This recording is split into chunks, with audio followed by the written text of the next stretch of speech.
Hello my dear friends, Goldberg versus Edge ஒரு cage match போட்டுக்கலாமா?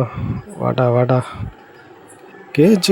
இப்போ இப்போ என்ன ஒரு அட்வான்டேஜ்னா, கோல்ட்பெர்க் ஒரு ஸ்பேர் போட்டானா போதும், அவன் துடிச்சு எட்ஜு கீழே வந்துடும். அப்படியே நம்ம மேலே ஏறி சேரலாம். நான் பால் ஸ்மாக் போட்டானா டிப் போடுறா. ஃபஸ்ட்டு ஸ்மாக்கு இது ஒரு தொல்லை. இந்த ஸ்மாக் போட்டோம்னா அவன் ஃபால் பண்ணுற மாதிரி இல்லை. இன்கேஸ் நம்ம ஃபால் பண்ணவும் முடியாது. இந்த மாதிரிலாம் இது பண்ணோம்னா ஓடி போயிடறான்டா. வாடா, மூளையில் வச்சு அடித்தோம்னா மண்டையை உடைக்கலாம். தூக்கி அடி. அப்படியே அவனை எழுப்புனா இவன் தடுத்து நம்மளே உதச்சிட்றான். மூளையில் தள்ளுறான். அதெல்லாம் ஈஸியாக நான் தடுத்துருவேன். வா, அடுத்த ஸ்மாக், ரெண்டாவது ஸ்மாக் வாங்கிக்க. ஆனால் இந்த ஸ்மாக் ரொம்ப நேரம் ஆகுதுங்க. இவன் பிடிச்சி தூக்கி அடித்து கீழே தள்ளி அது ஃபால் பண்ணுற மாதிரி காலை தூக்குவான். அது அவன் எந்திரிச்சுக்குவான். இதெல்லாம் போட்டால் வேலைக்கு ஆகாது. அவனை தூக்கிட்டு ஸ்பேர் ஒன்று போட்டோம்னா போதும்.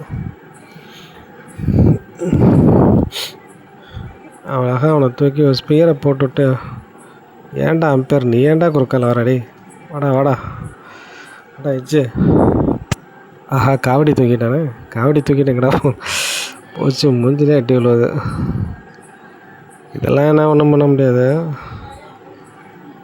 இப்போ மறுபடியும் தூக்கி முதுகு ஷர்ட் ஒன்று போட்டாட்டி சரி, ஓகே. மறுபடியும் அவனை தூக்கி எட்டி உதச்சிட்டான்டா. ஸ்பேர் போடலான்னு பார்க்குறேன், போடவே முடியல. ஐயோ, மூஞ்சிலே அட்டி.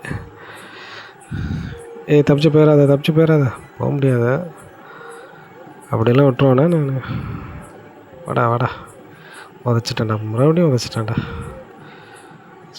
ஸ்மாக்கை கேட்க போட்டுறாத. ஓகே, பின்னாலே அடி. இங்கே அந்த தலைக்கிட்ட போனால் ஸ்மாக் வருங்க, அது வர மாட்டேங்குது. நானும் 2-3 தான் ட்ரை பண்ணிட்டேன், போச்சு. நல்லா தடுத்துட்டேன். ஸ்மாக்கை நான் தடுத்துருவேன். ஸ்பேர் போட்டாச்சு. இப்போ தப்பிச்சிடலாம். ஏறு ராசா, ஏறு. திரும்பி பார்க்காம ஏறிடு. இந்த ஸ்பேர் போதுங்க. இந்த ஸ்பேர் போட்டால் போதும், அவன் எவனாக இருந்தாலும் எந்திரிக்கவே முடியாது. அதுக்குள்ளே ஈஸியாக நான் தப்பிச்சிடலாம். கேஜுக்கு இந்த ஸ்பேர் தான், அது கோல்ட்பெர்க் தான். Okay, thank you. நீங்கள் நிறைய பேருக்கு ஷேர் பண்ணுங்கள், லைக் பண்ணுங்கள், ஷேர் பண்ணுங்கள். தேங்க்யூ.